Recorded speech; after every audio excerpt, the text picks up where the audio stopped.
Bienvenue à bord du vol musical en provenance de la préhistoire pour l'ère contemporaine. Vous êtes à bord d'un Boeing 143. Je suis votre commandante de bord. Comme vous le savez déjà, ce vol ne sera pas sans escale. Nous en profiterons pour récupérer des voyageurs qui sont indispensables au bon déroulement de ce vol, dont un qui nous attendra à l'arrivée.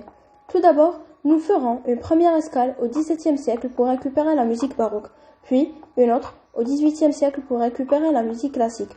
Notre troisième arrêt sera au siècle suivant pour retrouver la musique romantique. La quatrième escale sera au XXe siècle pour récupérer la musique moderne. À l'arrivée, la musique américaine sera à nous accueillir comme il se doit au XXIe siècle. Pour vous divertir, de la musique sera disponible tout au long du vol. Détachez vos ceintures, détendez-vous et profitez. Vous ne serez pas déçus. Chers voyageurs, merci d'avoir choisi Ghost Airlines. Bon voyage.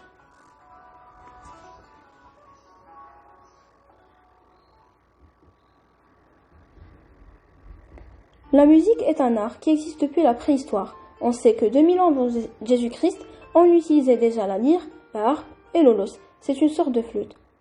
Dès le 6e siècle avant Jésus-Christ, la musique commence à faire partie du système éducatif. L'hydraule, c'est le premier orgue qui fut inventé au 3e siècle avant Jésus-Christ. Il fonctionnait alors avec de l'eau. Pendant la Rome antique, la musique occupe toujours une place importante, même si les Romains sont moins créatifs que les Grecs.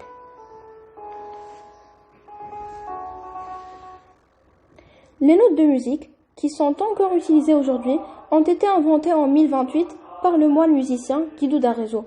Il s'inspira des paroles de l'hymne à la Saint Jean-Baptiste de Paul Diacre pour donner des noms à ces notes. Il utilisa la première lettre ou la première syllabe de chaque verset. Il obtient alors ut cant laxis, resonare fibris, mira gestorum, famuliturum, solve polluti, labireatum, ce qui nous donne ut, ré, mi, fa, sol, la. À noter que la gamme ne comportait alors que 6 notes. Le si fut ajouté au XVIe siècle et le ut, trop difficile à prononcer, fut remplacé par le do entre le XVIe et le XVIIe siècle. Avant l'invention de ces notes, on les nommait avec des lettres alphabétiques A, B, C, D, E, F et G. Et de nos jours, certains pays utilisent encore ces lettres pour nommer les notes de musique. C'est notamment le cas des pays anglo-saxons et germaniques. La musique baroque apparaît vers la fin de l'époque de la Renaissance, vers 1600.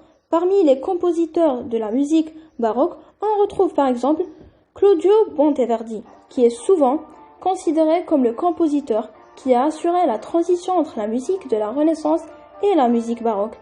Il fut l'un des premiers grands compositeurs d'opéra. Vous écoutez actuellement son célèbre opéra, l'Orfeo, daté de 1607. Jean-Baptiste Lully, né en 1632, musicien pour Louis XIV, il composa un certain nombre de musiques pour les pièces de Molière. Antonio Vivaldi, né en 1678, c'était un prêtre catholique aux cheveux roux, d'ailleurs souvent appelé le prêtre roux par ses contemporains. C'est un vrai virtuose du violon.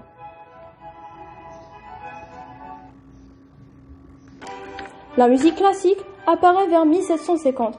Parmi les compositeurs de musique classique, on retrouve par exemple le célèbre Wolfgang Amadeus Mozart, né en 1756. C'était un bon vivant, il dépensait généreusement et était criblé de dettes accumulées auprès de ses proches et même de ses élèves. Ludwig van Beethoven, né en 1770, il était un homme de caractère. S'il était distant et froid, c'est surtout à cause de sa surdité. La musique romantique apparaît vers 1820. Je ne parle pas de musique d'amour, mais de musique appartenant à l'époque romantique. Parmi les compositeurs de musique romantique, on retrouve par exemple Franz Peter Schubert, né en 1797, musicien très prolifique puisqu'il a composé plus de 1000 œuvres alors qu'il mourut à l'âge de 31 ans. Hector Berlioz est né en 1803. En plus de ses activités de musicien, il gagnait sa vie en écrivant des critiques musicales dans des gazettes.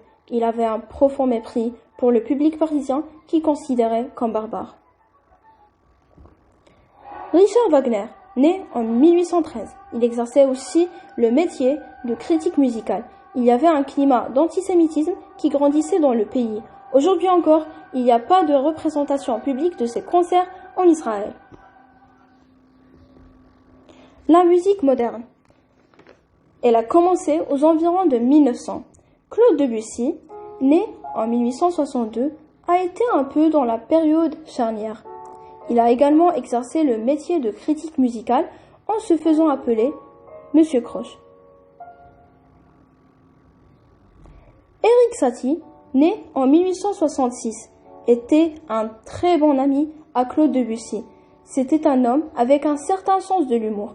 Il nommait souvent ses œuvres avec des noms bizarres comme Prélude flasque pour un chien, Embryon desséché ou encore Prélude en tapisserie. Parallèlement aux États-Unis, on voit apparaître vers 1900 un nouveau genre musical appelé ragtime. C'est un style musical originaire de la communauté afro-américaine. Le compositeur qui a rendu ce style de musique célèbre, c'est Scott Joplin, né en 1867. À la même époque, apparaît le blues, musique vocale et instrumentale, également originaire de la communauté afro-américaine.